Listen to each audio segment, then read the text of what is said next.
Very happy to be here. In some regard, my presentation is somewhat of integration of the last two presentations between Kabbalah and somewhat of German philosophy, but this time in Eastern Europe at the start of the 20th century. And to start it, I want to tell you about a man, but obviously much less famous, certainly from Franz Rosenzweig and others. So I want to start by telling you about a man named Rabbi Shentov Geffen. Geffen was born in 1856 in what is nowadays Ukraine, before moving to Palestine and teaching at Rav Kook's yeshiva in Jaffa. When he was 19, Rabbi Geffen saw a solar eclipse for the first time, and he stared directly into the sun. Naturally, his eyes hurt, and his vision became blurry. And he lay down in bed, trying to recover. And then he had a vision. In this vision, he felt that existence was much wider and richer than usual. And he walked around in existence with infinite dimensions. And he sensed these infinite dimensions, both spiritually and physically. From that day on, Geffen attempted to prove, both mathematically and philosophically, the existence of additional dimensions of reality. By proving that, he hoped to also prove the possibility of prophecy and to attain its renewal. The extra dimensions were obvious to him, not only from his vision, but also from Kabbalistic and Hasidic books with which he grew up. In his books and articles, the reader finds not just strange equations, as I said, tried to prove it mathematically, but also original, if slightly odd, metaphysics. All of this is accompanied by references to the Zohar and the Book of Raziel. When I first came across these books and articles, I asked myself, what is happening here? What was the cultural and intellectual context of this corpus, which combines philosophy and mathematics, and which intended to attain a mystical goal, that is, the renewal of prophecy? What I have found is a group of Kabbalists from Lithuanian rabbinic backgrounds operating at the early 20th century in Palestine and Eastern Europe, for whom it was important to integrate secular knowledge, such as mathematics, philosophy, and the sciences, with their Kabbalistic ideas. The most famous figure in that group is Rabbi Avraham Yitzchak Cohen Cook, to whose name we may add those of his most less known associates, Shentov Geffen, as I said, Pinchas Lintop, Shmuel Alexandrov, David Cohen, also known as Hanazir, and among others. In the short time that I have, I will try to give you a small taste of this fascinating world. I will focus on one theme in that rich world, the combination of Kabbalah with Neo-Kantian and German idealist ideas. I want to quickly give you two examples of this phenomenon in the context of the intellectual climate in which 20th century East European Kabbalistic thought took shape. As we will see, I believe that the confrontation with positivism and materialism had a prominent role in molding that Kabbalistic discourse. And you'll excuse me for stressing regarding positivism and materialism as a whole, even though it is not, because for them, which they are much less philosophical, accurate understanding, if you will, it's all the same philosophical thread. So, the first example of this integration is, the first example is the integration of the concept of Sefirot with Kant's metaphysics, i.e., the distinction between the phenomenal world and the neomna, or the thing in itself.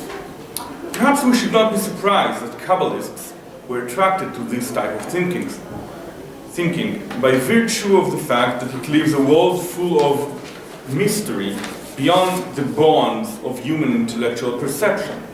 We would, perhaps, be more surprised to discover that Kant's distinction helped Rav Kook to reinterpret the meaning of Kabbalistic chains of emanations, the Sefirot, and perhaps even more surprised to discover that, in Rav Kook's opinion, that this distinction was not even Kant's innovation. Kabbalistic tradition knew this all along. Or in Rav Kook's word, in a letter to Shmuel Alexandrov from 1907, and I quote, אמת הדבר, שמאז ומעולם ידענו, ולא הצלחנו לקאנט שיגלה לנו רז זה, שכל ההכרות האנושיות הינן סובייקטיביות ייחוסיות. זאת היא המלכות, מבחינת כלי דלת לה מגרמה כלום. Or in English, and I quote, the truth is that we have always known this, and we did not need Kant to reveal this secret to us, that all human perception are subjective and relative, for this is Malchut, in its aspect of being a vessel which has nothing of its own. End of quote. According to Rav Kook's theory, the Sefirah of Malchut is perception itself. It is the screen on which all the shades and colors of the phenomenal world are reflected. If we understand the partial nature of this perspective, if we understand the limitations of human perception, then, perhaps, we will be able to comprehend something of the incomprehensible existence of God. This, according to Rav Kook, is the union of Keter, the highest Sephirah, and Malchut, the lowest Sephirah. The union of the I, Ani, and the divine nothingness, I. Human perception is aware of its limitations and thus perceives something of the nothingness which it is unable to comprehend. In Rav Kook's opinion, the understanding that God exists but is at the same time incomprehensible directs our attention to the Sefirot, that is, to the partial revelations of God in the world. He emphasizes that they are expressions of God from which flow all that is good and moral, but they are not total revelations of God. This, in Rav Kook's opinion, is what distinguishes Jewish thought from the thought of other religions and from the thought of Spinoza, which the essays that I'm talking about is part of criticism of Spinoza, and, well, in some way through Spinoza I criticize materialism. No, besides the point. I'm sorry. Kook here combined a number of ideas from the Kabbalistic tradition, including from the thought of the 14th century Spanish Kabbalist, Yosef Jikatilia, and the founder of Chabad Hasidism, Shneur Zalman of Liadi. But another important influence on the formation of these ideas was the German Jewish neo-Kantian philosopher Hermann Cohen. To be precise, Kook was influenced by a lecture of Cohen's which was published as an article in the journal Hashiloach in 1904. In a letter which Kook's son, Tzvi Yehuda Kook, sent to the Hebrew writer Yosef Chaim Brenner, he claimed that this Kook's theory needed to be seen as a response to Cohen's lecture from Hashiloach. The theory was published in a tract named Ikveatzon in 1907. In the lecture of Cohen in Hashiloach, Cohen explained his conception of Judaism as a religion of ethics, with no mythological element, whose concept of God had solely ethical content. For, and I quote from Cohen, one should only discuss the concept of God in its special forms with which it continually reveals itself. End of quote. There is a great distance between the ideas of Rav Kook and those of Hermann Cohen. And of course, Kook's acquaintance with German philosophy didn't come only from this one article. But Kook never read Kant in the original. He encountered popular presentations of philosophy by his contemporaries in periodicals and other popular works. And still, it is hard to ignore the fact that the central principle of Cohen's lecture is also the central idea in Cook's essays. That is, that any discussion of the concept of God must be focused on the ways in which God is reflected in the human perception and on the ethical implications of these revelations. So, this is my first example to the way in which Neo-Kantian philosophy influenced the formation of the 20th century Kabbalah. It reflects the importance of popular publications like HaShiloach for understanding the intellectual background in which modern Kabbalah was formed. The second theme, which I want to touch on, relates to metaphysical voluntarism. Arthur Schopenhauer claimed that the noumenon appears first and foremost as a will, as a blind impulse to exist, as we heard earlier. Kabbalists like Rav Kook and Shmuel Alexandrov gathered from this thought that behind all phenomena of reality there stands a single transcendent will, the will of God. Shalom Rosenberg has shown that this understanding of the world as will with divine origin is among the building blocks in Rav Kook's philosophy. But I want to leave Rav Kook aside and turn to another thinker, Shmuel Alexandrov. Alexandrov is a slightly obscure thinker, but fascinating and exceptional nevertheless. He was contemporary of Rav Kook and corresponded with him for several years. He will help us to expand our point of view and to see that we are not talking only about Rav Kook, but about a group of Kabbalists, as I said earlier. Alexandrov explained his Kabbalistic voluntarism, if you will, in a private correspondence with a man named Eliezer Yitzhak Sheinbaum. Sheinbaum was a philosopher who wrote an original work of epistemology in Hebrew. That is to say, he composed a popular philosophical tract of the type we mentioned above, from which Kabbalists like Rav Kook and Alexandrov drew. Sheinbaum and Alexandrov, in their correspondence, discussed Sheinbaum's magnum opus, the foundation of existence and perception, in which Sheinbaum presented his version of metaphysical voluntarism. He claimed that all the wills which compose the world are parts of a transcendental will, which aspires to recognize itself and to realize itself. In those two aspects, self-recognition and self-realization, Sheinbaum distinguished himself from both Schopenhauer and Hartmann. Alexandrov combined this type of voluntarist philosophy with ideas from Chabad Hasidism, and quoted Rabbi Shneur Zalman of Liadi, Hillel of Paris, and Aaron of Strasilia, in order to show that they too had a certain understanding of metaphysical voluntarism. A central component of this voluntarism is the unity of all wills in the divine will. What distinguishes the Kabbalists from the philosophers, in Alexandrov's opinion, is the method through which they reach their conclusions. Philosophy uses the rational, discursive intellect. In contrast, the Kabbalists reach their conclusions through religious tradition and intuition. The power of tradition and intuition is that they allow this knowledge, which for philosopher remains only theoretical, to Alexandrov's opinion, of course, to be internalized. Thus, in Alexandrov's opinion, only Kabbalah can inculcate the thought that the whole existence, including animals and inanimate objects, is pulsating with divine forces.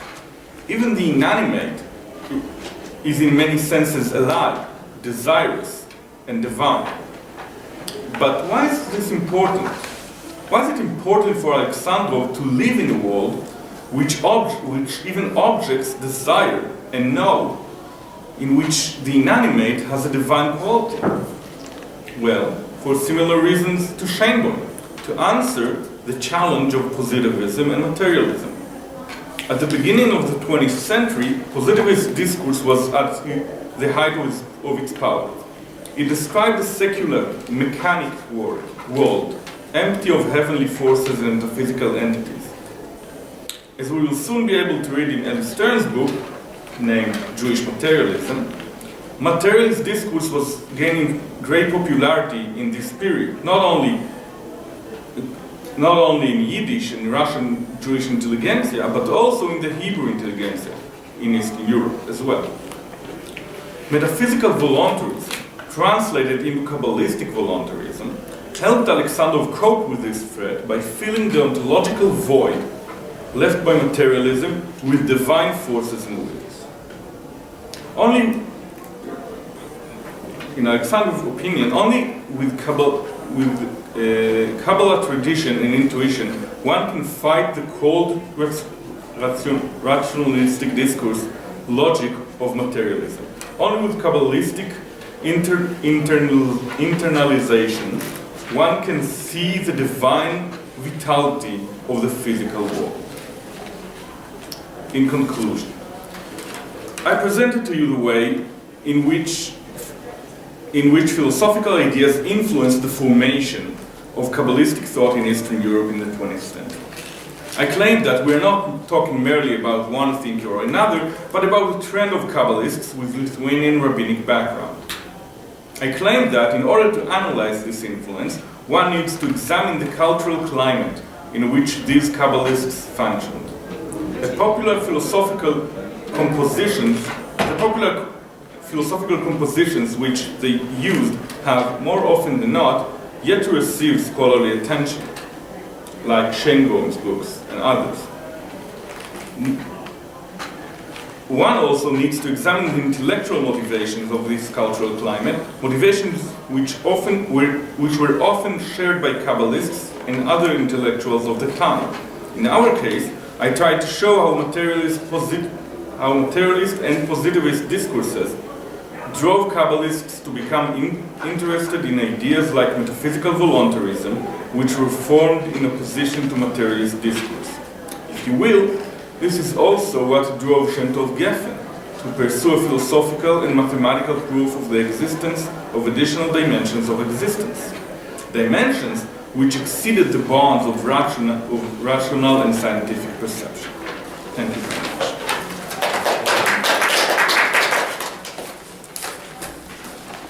Any questions, remark? Yeah, please, Pinkas. If I understand, thank you for your interesting presentation. I have a sort of two questions. I didn't understand exactly how the neo-Kantian ideas came into form. Tell me if I'm right. Did the neo-Kantian idea influence modern Kabbalah and taking a role in the materialistic critique of this Kabbalah? This has been discussed, like how neo-Kantian ethics came into the Kabbalistic literature and being important in maybe in a conceptual way as a critique of materialism. Because I understand the first part was a Kant aesthetic, like as I understand, like what is the connection of the Ein Sof, the eternity, and the Ding and Sich that we don't have access to, the thing for itself. Okay. So this I understand how Kant can affect Kabbalah, and Soloveitchik was already playing all the... So I believe we should break it down to different pieces, because maybe I made some connections which I shouldn't have made. First of all, I don't want to talk about Kant. My focus is not Kant, it's neo-Kantianism. So we're talking about Hermann Cohen. And and you're right, and you're right, we should distinguish between the two parts of my lecture. The first part discussed neo-Kantianism, and it actually did not show a critique of materialism. So this is maybe wasn't clear by me. I just want to show how neo-Kantianism, but not, and that was important, not the original a pure form of Neo-Kantianism, which I don't believe that Rav Kook had access to, but a popular form of Neo-Kantianism that was imported into the Hebrew discourse of Palestine and Eastern Europe. Like this translation or a popular lecture of Hermann Cohen, which appeared in Hashiloach, which we know that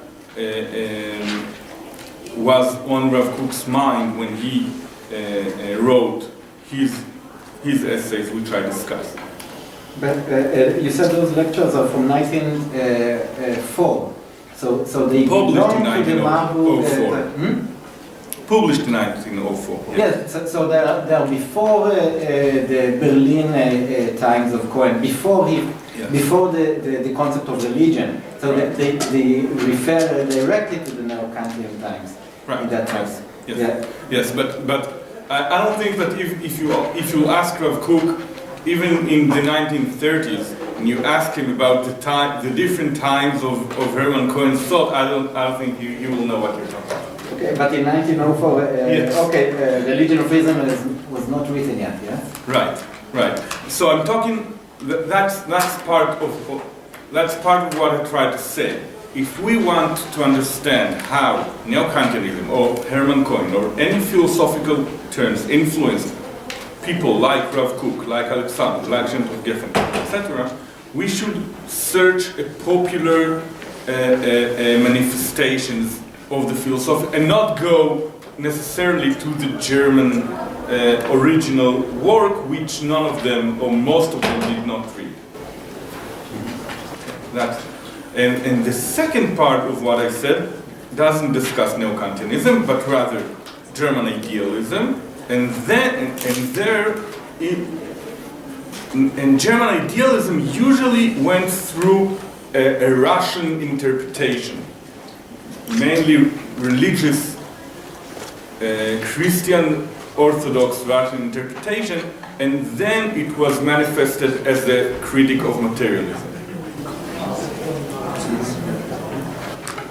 And we know that a man like Alexander discussed the works of Solovyov, which was influenced by German idealism, and this is the way it goes. But Chainboim, for example, read German philosophy, and he used it for his own purposes, which were, again, critical material.